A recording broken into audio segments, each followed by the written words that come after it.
82 साल के बाबा मेडिसिन बांट रहे हैं मुफ्त में, गरीबों का कर रहे हैं इलाज। क्या है पूरा वाकया, चलिए जानते हैं क्या है पूरा मामला, ये भी आपको बताते हैं। दवाई की बाजार में कीमत चाहे कितनी भी हो, लेकिन मेडिसिन बाबा लगभग 10 सालों से गरीब मरीजों को फ्री में दवाइयाँ बांट रहे हैं। दवाइयाँ बांटने के लिए मेडिसिन बाबा दिल्ली की सड़कों पर घूमते रहते हैं। दूसरों के घरों में जाकर बच गई फालतू रखी दवाइयाँ दान में लेते हैं और उन दवाइयों को जरूरतमंदों तक पहुँचा देते हैं। ओंकार नाथ शर्मा जी मेडिकल बाबा ग्रेटर नोएडा उत्तर प्रदेश में स्थित कैलाश अस्पताल के ब्लड बैंक में टेक्नीशियन के पद पर काम करते थे। वर्ष 2008 में उनके सामने हुए इस प्रत्यक्ष हादसे के बाद से ही वे लोगों से दवाइयाँ एकत्रित करने का काम कर रहे हैं। दोस्तों, आज हम जिस समाज में रह रहे हैं, यहाँ इलाज के नाम पर खुली लूट हो रही है। दवाइयों के दाम तो इतने ज्यादा बढ़ गए हैं कि ऐसा लगता है कि गरीब तो दवाइयाँ खरीद ही नहीं सकते हैं। ऐसे में ये बाबा लोगों की काफी मदद कर रहे हैं। मेडिसिन बाबा लगभग 10 सालों से गरीब मरीजों को फ्री में दवाइयाँ बांट रहे हैं। दिल्ली की सड़कों पर घूमते हैं, दूसरे के घरों में जाकर रखी फालतू दवाई लेते हैं और गरीबों तक पहुँचाते हैं। मेडिसिन बाबा ग्रेटर नोएडा उत्तर प्रदेश में स्थित कैलाश अस्पताल के ब्लड बैंक में तकनीशियन के पद पर काम कर रहे हैं। 2008 में उनके सामने एक प्रत्यक्ष उदाहरण ऐसा हुआ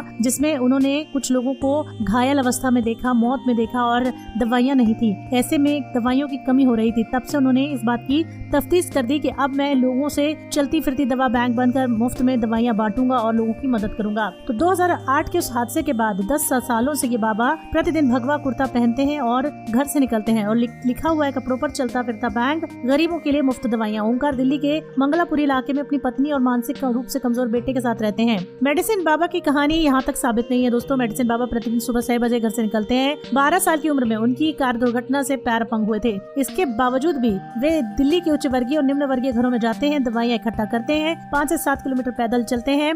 मेट्रो का किराया नहीं होने की दे नहीं पाने की वजह से कई बार पैदल भी चलते हैं, बसों का सफर करते हैं और कई दफा पैदल भी चलते हैं और वहाँ से करीब करीब ये 4 से 5 लाख रुपए की दवाइयाँ उठा लेते हैं लोगों द्वारा और वितरित भी करते हैं। मेडिसिन बाबा के लिए जो लोकप्रियता है उसमें भी लोग उनकी मदद करते हैं। वो कई जगहों पर जाते हैं जहाँ पर उन्होंने कॉलेज मंदिरों में भी पेटियां लगवा रखी हैं। जो लोग उसमें दवाइयाँ डालते हैं, खासतौर पर उन लोगों जिन जरूरत नहीं होती है और बाकी वो बाबा जाकर दवाइयाँ बांट आते हैं। तो जरूरतमंद लोगों के लिए दवाई बैंक उन्होंने बनाने का सपना देखा था और वे उसको कुछ हद तक काम भी कर रहे हैं। तो दोस्तों, इस बारे में आपकी क्या राय है, क्या कहना है?